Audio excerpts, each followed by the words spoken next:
હિન્દુ ધર્મમાં ભગવાન શિવને મોક્ષના દેવતાના રૂપમાં ઓળખવામાં આવે છે. સમગ્ર દેશમાં ભગવાન શિવને પૂજવાવાળા ભક્તોની સંખ્યા સૌથી વધુ છે. દેશમાં સૌથી વધારે શિવ મંદિર છે, પરંતુ આ બધામાં ભગવાન શિવના 12 જ્યોતિર્લિંગનું મહત્વ સૌથી વધારે છે. પૌરાણિક માન્યતા છે કે 12 જ્યોતિર્લિંગમાં ભગવાન શિવ સ્વયં જ્યોતિ સ્વરૂપે બિરાજમાન છે. ગયા એપિસોડમાં આપણે ભગવાન શિવના 12 જ્યોતિર્લિંગમાંથી 6 જ્યોતિર્લિંગની વાતોનું રહસ્ય જાણ્યું. તો આવો જાણીએ ભગવાન શિવના આ 12 જ્યોતિર્લિંગમાંના આગળના 6 જ્યોતિર્લિંગ દેશમાં કઈ કઈ જગ્યાએ સ્થાપિત છે અને આ જ્યોતિર્લિંગની કથા પાછળ શું રહસ્ય છે. સપ્તમ અવતાર વિશ્વેશ્વર. ભારતના ઉત્તર પ્રદેશના વારાણસીમાં આવેલું કાશી વિશ્વનાથ મંદિર જગ પ્રખ્યાત છે. કથા પુરાણ મુજબ આ એ જગ્યા છે જ્યાં સર્વપ્રથમ શિવનું નિરાકાર રૂપ એક પ્રકાશ સ્તંભ રૂપે પ્રગટ થયું હતું. ત્રિમૂર્તિ એટલે કે બ્રહ્મા, વિષ્ણુ, કૈલાશપતિ શિવ અને કાલભૈરવ જેવા સર્વ દેવતા તેમની નિત્ય પૂજા કરે છે. એવું કહેવાય છે કે જે વ્યક્તિ કે જે જીવ કાશી વિશ્વનાથની નિત્ય પૂજા કરે છે અને જાપ કરે છે એ કર્મોથી નિર્લિપ્ત થઈને કૈવલ્ય પદ પ્રાપ્ત કરે છે. અષ્ટમ અવતાર ત્ર્યંબકેશ્વર. શિવજીનો અષ્ટક અવતાર ત્ર્યંબકેશ્વર મહારાષ્ટ્રના નાસિક જિલ્લામાં આવેલા ત્ર્યંબક શહેરમાં આવેલો છે. કહેવાય છે કે ગૌતમ ઋષિ અને તેમના પત્ની અહલ્યાએ ગૌ હત્યાના પાપથી નિવારણ લાવવા માટે બ્રહ્મગીરી પર્વતની 11 વખત પ્રદક્ષિણા કરીને અને પાર્થિવ શિવલિંગની સ્થાપના કરી, જેનાથી શિવજીએ પ્રસન્ન થઈ વરદાન માંગવા કહ્યું. ગૌતમ ઋષિએ માં ગંગાને અવતરિત કરવા અને ગૌ હત્યાના પાપમાંથી મુક્તિ આપવાનું વરદાન માંગ્યું. શિવજીના વરદાનથી ગંગા નદી બ્રહ્મગીરી પર્વત પરથી નીચે ઉતર્યા અને ગૌતમીના નામેથી પ્રખ્યાત થયા.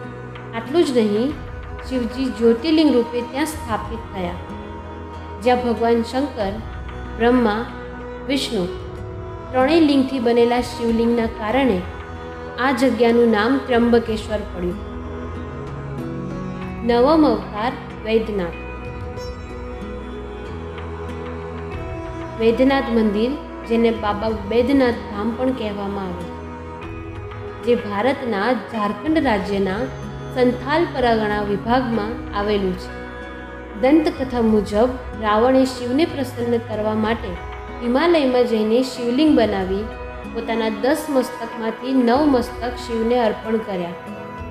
જ્યારે 10મું મસ્તક બલિદાન આપવા ગયા ત્યારે શિવજી પ્રસન્ન થયા અને તેમણે રાવણને વરદાન માંગવા કહ્યું.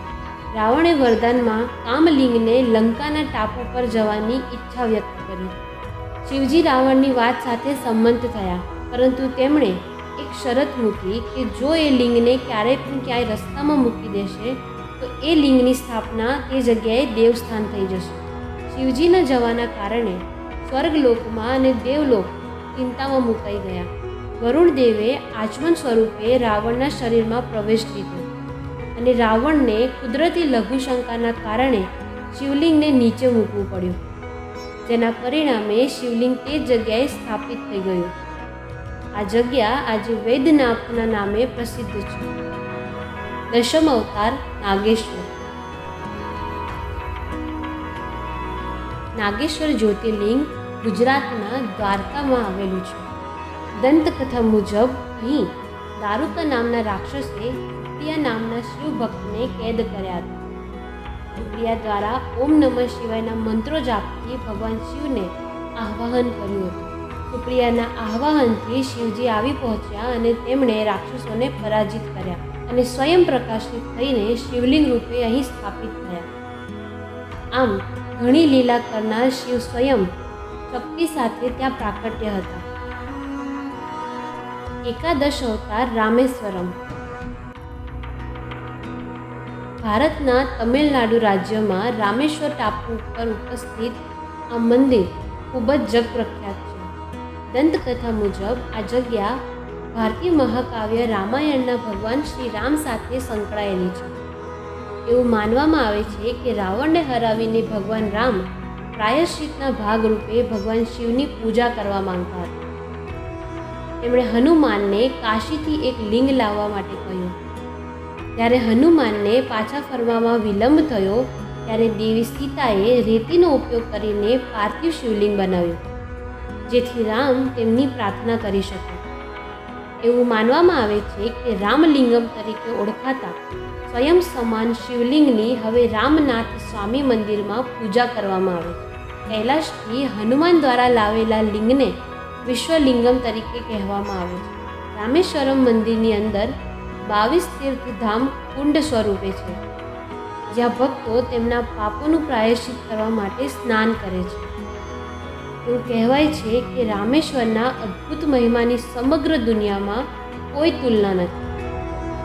અંતિમ અને દ્વાદશ અવતાર કૃષ્ણેશ્વર.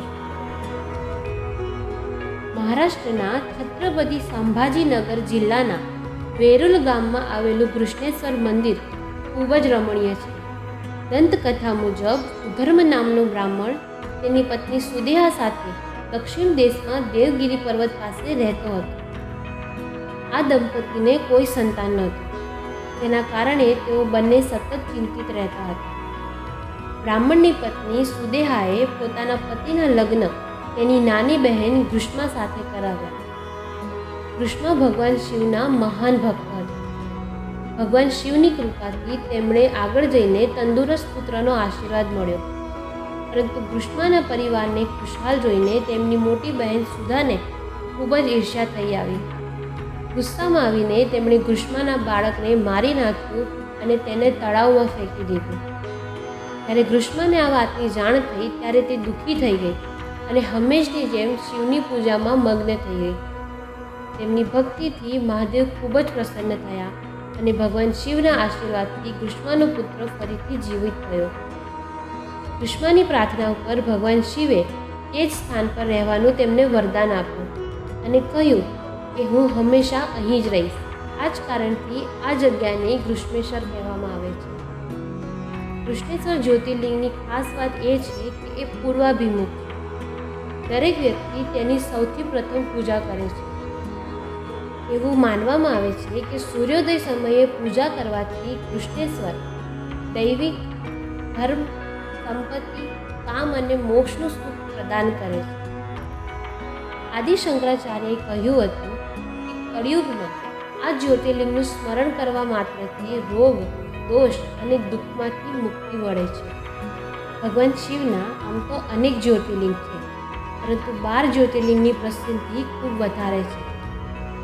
હિન્દુઓમાં એવી માન્યતા છે કે જે મનુષ્ય દરરોજ સવારે અને સાંજના સમયે આ 12 જ્યોતિર્લિંગના નામ લે છે તથા તેમની કથાનું શ્રવણ કરે છે, તેમના બધા પાપ આ લિંગના સ્મરણ માત્રથી સમાપ્ત થઈ જાય છે. હર હર મહાદેવ.